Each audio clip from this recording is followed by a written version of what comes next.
تعال اقول لك ازاي لو معاك 4000 دينار يجيبوا لك 30000 جنيه مصري. مش لو غيرتهم يجيبوا لك حوالي 21000 جنيه بس.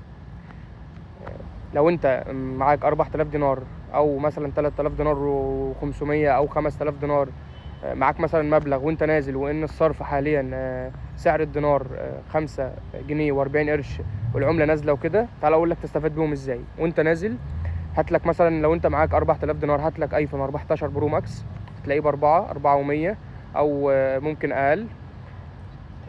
عاملين مثلا 21000 جنيه مصري، خده معاك طلعه من كرتونته خليه في ايدك كانه استخدام شخصي، وانزل تحت مصر هتبيعه باقل حاجه 30000 جنيه. هتبقى انت كسبت 10000 جنيه يا دوبك مسافه السكه، احسن ما تحول ال 4000 دينار يجيبوا لك مثلا 20000 او 21000 جنيه.